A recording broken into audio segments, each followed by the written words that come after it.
Last year, when I first reviewed the UE Megablast, I didn't like it at all. But then when I revisited the Megablast 8 months later, thanks to some software updates and new features, I warmed up to it even though it still has its problems.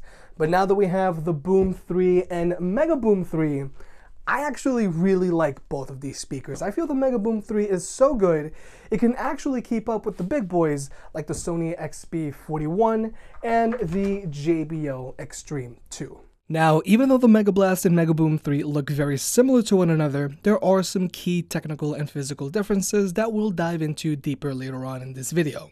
The Megablast is an Alexa-enabled speaker that retails for $250, whereas the Megaboom 3 and Boom 3 are standard speakers that retail for $200 and $150 respectively. If you want to pick either of these speakers up, I'll have links in the description down below, and if you use the links, it really helps out the channel. I highly suggest you check them out because you never know when these speakers might go on sale, so you might get lucky.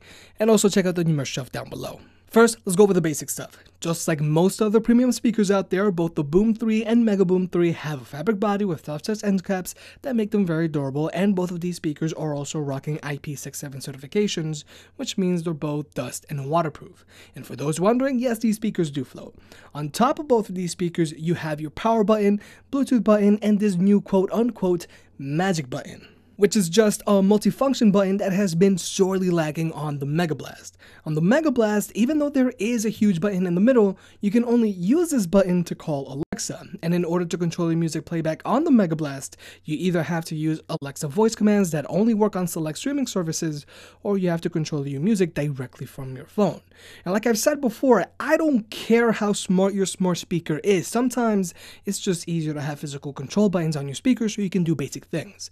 So that's why I'm so happy the Megaboom 3 finally has this multifunction button. Either you or your friend can physically play or pause your music and double tap to skip a track directly from the speaker, but you can't go back a track. And personally, I prefer having a physical button versus the Megaboom where you have to hit the top to skip a track. Another thing that I hated about the Megablast was the way you had to charge it. Now, all three of these speakers charge via a micro USB port, and I do feel the Boom 3 and Megaboom 3 should have had come included with a USB-C port instead. But with the Megablast, since the micro USB port is on the bottom, you have to stand it upside down to charge it. Now, obviously this isn't going to affect your music in any way, but I just find it to be some very sloppy designing. Almost as bad as having to charge Apple's Magic Mouse upside down. But since the ports on the Boom 3 and Megaboom 3 stick out the back, these speakers can stand upright when you charge them. You may have also noticed that these speakers have their power-up charging dock contact points built into the bottom, whereas with the Megablast, you would have to switch out its 1/4-inch D-ring. Now, the power-up charging dock is an additional $40 accessory, and by no means do you have to get it. But it does play nice with both the Megablast and Megaboom 3, and if you get it, you never really have to remember to charge your speaker if you just place it on the dock when you're done using it. It's kind of like wireless charging on a phone. You don't need it, but it does make charging your device more passive. But regardless, the Boom 3 has an advertised battery life of 15 hours, and with its volume set to 80%, the speaker managed to average 7 hours playback time, whereas the larger Megaboom 3 has an advertised battery life of 20 hours, and with its volume set to 80%, the speaker managed to average 9 hours of playback time. And for comparison, the larger and heavier Megablast has an advertised battery life of just 16 hours. Regarding Bluetooth, just as you'd expect, these speakers have stable connections that don't cut out, but more importantly, these speakers can be connected to 2 devices at the same time, and if you're an iPhone user, these speakers have very little latency, so these are actually pretty good for watching YouTube videos on your phone. Now, before we go over the speaker setups, there is one major hardware difference I want to point out between the Megaboom 3 and the outgoing Megaboom for the audiophiles out there.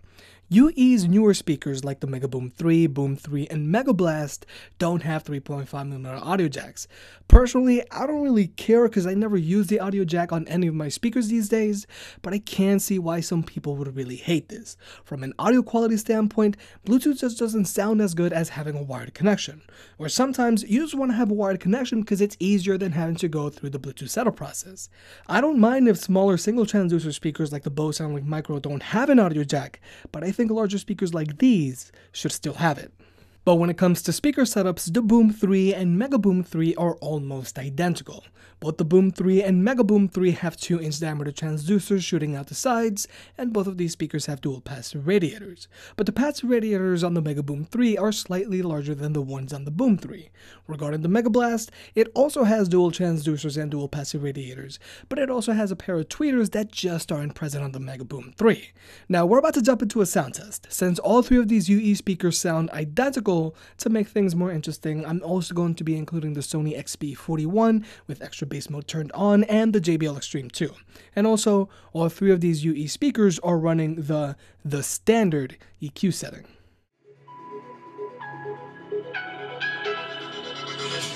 A little bit of light, a little bit of gold. Under pressure, you start to fold like a diamond from gold.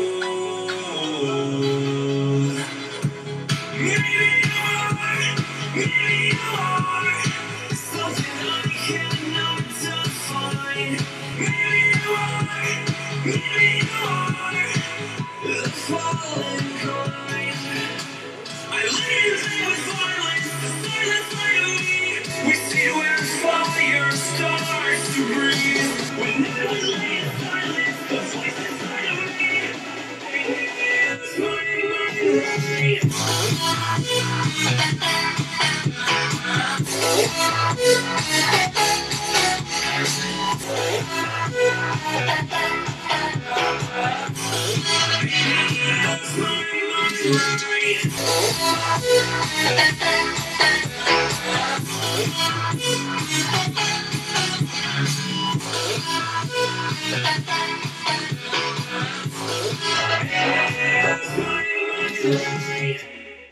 In general, the new Boom 3 and Megaboom 3 sound really good. They both have good clarity, good instrument separation, and they don't suffer from distortion at higher volume.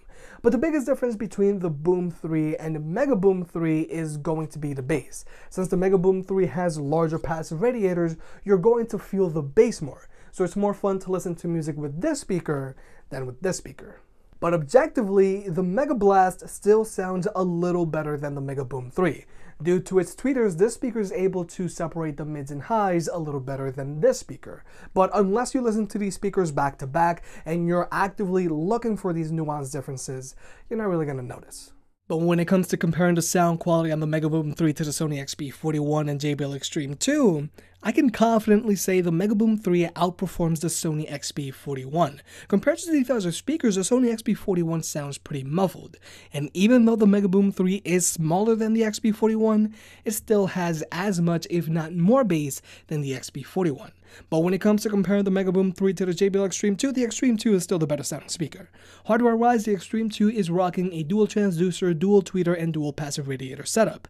So besides having more hardware, the JBL XTREME 2 still has deeper, punchier bass, its instrument separation is better, and the soundstage is wider. But since I feel the Megaboom 3 sound quality is up there with the XTREME 2, it does make the Megaboom 3 a compelling option for some people because you're getting near JBL XTREME 2 sound quality from a speaker that costs less and takes a fraction of the desk or shelf area, and that's why I like it so much. But the Megaboom 3 does take a hit when it comes to its max volume compared to these other speakers. Now the Megaboom 3 obviously gets a little louder than the smaller Boom 3, and both of these speakers have no problem filling a large room with music. But at max volume, the Megaboom 3 lives in the 105 decibel range and struggles to break through its 110 ceiling, whereas the Megablast XB41 and XTREME 2 have no problem breaking that 110 ceiling and getting all the way up to 120 decibels. So what I'm saying is, the Megaboom 3 sounds good and gets loud enough, but it's not as loud as these other speakers. But for its size, I feel it does get loud enough. Unlike the LG PK7 I reviewed a few months ago, that speaker was a joke. But another important thing to keep in mind about UE speakers is that even though UE markets them as 360-degree speakers, they're really not. They're just shooting their music out of either sides. If you're using these speakers indoors where the music can bounce off of walls, they're going to perform like 360-degree speakers. But if you use them outdoors, then they are going to have some major dead zones on the front and rear of the speaker. So even though these wouldn't be my first choice for an outdoor speaker, indoors they're great.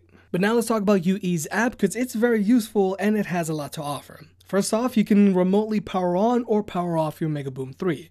You can also go in and select from a few EQ settings or make your own. Personally, I just stick to the standard one, but you can easily make either of these speakers sound however you want for the type of music you would listen to.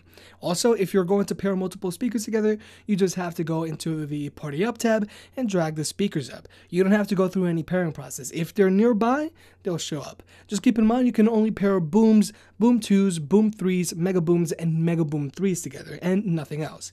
And finally, there's Block Party, where you can have up to 3 devices connected to the Megaboom 3, and you can select from one of the 3 devices to play music. And when you and your friends are done hanging out, you can turn off Block Party and disconnect them from your speaker, or you can even kick them off if you want. But overall, I am a fan of the new UE Boom 3 and Megaboom 3. The majority of the gripes that I've had with the Megablast have finally been fixed with these speakers. Sure, I do wish the Boom 3 and Megaboom 3 had USB-C charging, and I would at least like the option to be able to have a wired connection with these speakers, but everything else is pretty good. They're very good sounding indoor speakers that have a very small footprint but have no problem filling a room with music, and I feel they're adequately priced. Their app is more useful than most other apps, and since they have a good microphone for phone calls and low latency for watching videos, there really isn't much to complain about this time around. Even though the Megablast sounds slightly better than the Megaboom 3, unless you're a hardcore Alexa user and you just need voice commands and have no interest in pairing multiple UE speakers together, I think the majority of people are going to be better off just going with the Megaboom 3 or Boom 3. If you made it this far, I guess you enjoyed the video, so hit that like button and get subscribed. It helps out more than you realize. Support the channel by clicking on the links down below, and I'll catch you next time.